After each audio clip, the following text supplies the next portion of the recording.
Eu, Tainá Falcão e Sidney Rezende estamos de volta, falando ainda de um assunto que repercute bastante.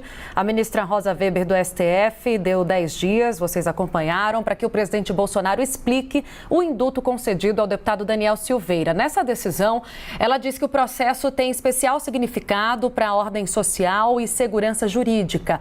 Hoje, o ministro Alexandre de Moraes disse que o indulto não livra o parlamentar da inelegibilidade. Para falar mais sobre esse assunto, entender melhor, a gente vai conversar agora com o advogado criminalista e professor da UERJ, Davi Tangerino. Professor, boa tarde, bem-vindo. Boa tarde, obrigado. Professor, o Alexandre de Moraes, o ministro, pediu a manifestação da defesa sobre o indulto, sobre o uso da tornozeleira eletrônica, mas deu também, nessa manifestação, algumas pistas sobre o que pode ser o andamento dessa discussão. Indica que, independentemente do timing da discussão sobre o trânsito em julgado, o indulto extingue a pena, mas mantém a inelegibilidade. Pode ser compreendido, professor, como um indicativo de que o indulto será acatado como constitucional, mas com a ressalva do alcance que ele terá, tratando-se dos efeitos secundários aqui? Vamos lá, eu acho que é um pouco precipitado ler nessas linhas do ministro Alexandre uma antecipação sobre o mérito do indulto em si, né? Pelo que eu consegui apurar aqui nas notícias, o ministro Alexandre diz, olha, existem ações constitucionais de relatoria da ministra Rosa Weber, né, em que se discute a constitucionalidade do decreto e este tema será discutido, então, naquelas ações de controle concentrado, né? O Supremo, há alguns anos, enfrentou o tema da constitucionalidade de um indulto coletivo, né? Um decreto do então presidente Temer, né, que teve a sua constitucionalidade em regra confirmada, mas o Supremo deixou ali algumas balizas de que o Judiciário pode sim rever a compatibilidade do indulto com a Constituição, mas não pode entrar no mérito da política criminal. Então, naquela questão lá, era a fração de cumprimento de pena para fins de possibilidade de perdão, né? Portanto, claramente o ministro Alexandre já dá um recado de que a constitucionalidade não será decidida monocraticamente por ele no caso Daniel Silveira, mas já antecipa um assunto que inclusive já foi sumulado pelo STJ, ou seja, já foi decidido tantas vezes que virou um verbete interpretativo de que o indulto só tem o condão de perdoar a pena. Ele não é um juízo absolutório exercido pelo presidente, é o perdão da pena. Portanto, os efeitos secundários da condenação permanecem. Ordinariamente, seria o dever de reparar o dano, por exemplo. No caso específico do Daniel Silveira, a inelegibilidade. Então, pela jurisprudência consolidada, ainda que o Supremo acate o perdão da pena, a inelegibilidade permanecerá. Professor, a característica da nossa Constituição, assim como todos os países, ela prevalece naquele específico território, né? A Constituição americana, ela é mais sintética, ela é compreendida na sua aplicabilidade, na sua aplicação de uma maneira distinta. A nossa aqui, muitas vezes, tem que normatizar, tem que ter tudo escrito, né, definido. Se não é um poder absoluto, a graça ou o indulto não daria direito ao presidente de, do início ao fim, né, perdoar completamente aquele que ele escolheu para assinar essa graça, vamos dizer assim. Se não é desta forma, certamente tem que ser normatizado de uma outra. Isso está explicitado? Pode o Supremo dizer, não é assim, mas é desta forma? Onde está escrito? Pois é, a pergunta é muito pertinente, né? Efetivamente, a única ressalva expressa da Constituição quanto ao poder de graça é para crimes hediondos, né? Mas o ordenamento jurídico ele tem uma lógica, né?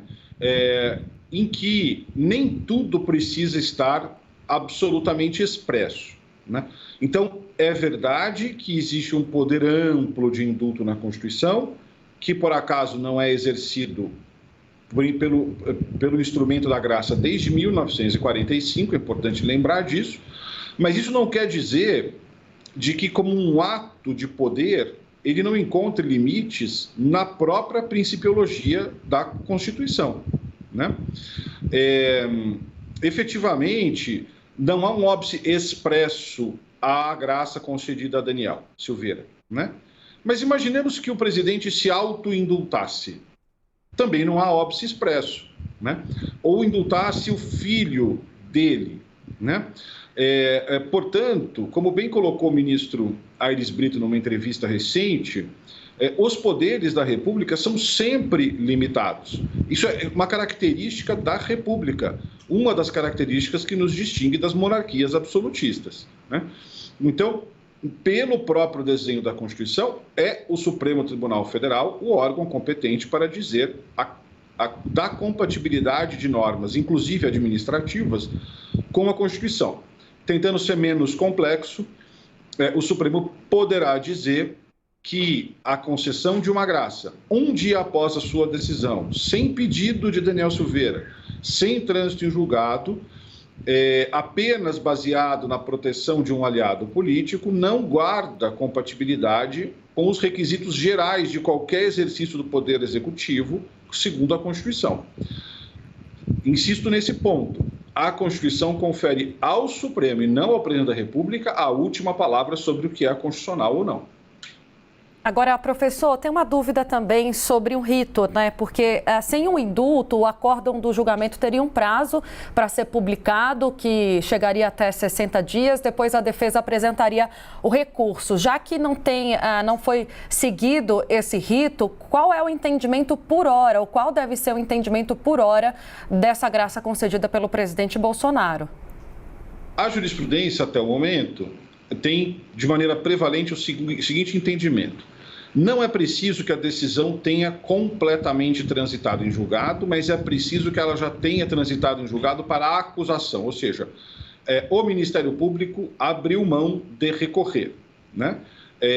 Nós ainda não estamos neste ponto, porque o acórdão que condenou Daniel Silveira sequer foi publicado, tanto assim que não houve expedição de ordem de prisão, né?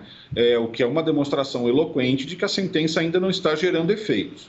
Então, pela jurisprudência prevalente, publica-se o acórdão, dá-se ciência ao Ministério Público Federal, neste caso a Procuradoria-Geral da República, que, se não recorrer no prazo, existe uma atividade cartorária chamada certificação de trânsito julgado para acusação. A partir de então, é cabível se falar em indulto, né? Aqui, o Supremo poderá tomar uma de duas decisões: dizer esta graça não seguiu a formalidade, ela tem que ser refeita, ou ele pode adotar um caminho de meio que não vou dizer que ela tem que ser refeita, mas ela só vai poder fazer efeito depois do trânsito em julgado para a acusação.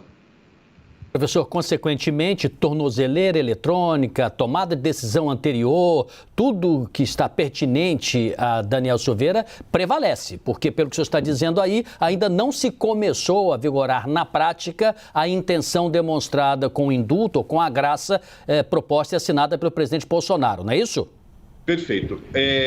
A graça, a consequência jurídica dela, em termos técnicos, é extinguir a punibilidade. A extinção da punibilidade ela é declarada por um juízo, né, por um juiz. No caso, em primeiro lugar, o ministro Alexandre de Moraes. Enquanto o ministro Alexandre, ou em grau de recurso, o Supremo, não declarar extinta a punibilidade, a pena está rígida, né? E essas medidas impostas ao Daniel Silveira ou foram de modo cautelar, ou seja, desligado do julgamento de mérito. Portanto, a decisão de manter a tornozeleira eletrônica está rígida, né? E teremos também esse assunto aí no horizonte. Temos notícia de que a tornozeleira descarregou a sua bateria e até onde eu tinha lido, o deputado não havia sido localizado, né? Daí a decisão do ministro Alexandre dando 48 horas, salvo engano, para que a defesa explicasse o ocorrido com a tornozeleira. Esta decisão continua rígida. Tá certo. Professor, lembrando que tem uma frase muito repetida que parece atual depois da sua entrevista. O presidente pode muito, mas não pode tudo, né? Porque estamos na democracia e os poderes são separados e distintos e essa separação é que sustenta, né, o regime aberto e democrático. Pelo menos até o momento é o que se compreende sobre isso. Vamos agradecer a participação do nosso convidado, o professor Davi Tangerino, advogado criminalista, professor da Universidade do Estado do Rio de Janeiro. Muito obrigado pela entrevista, professor. Obrigado, boa tarde.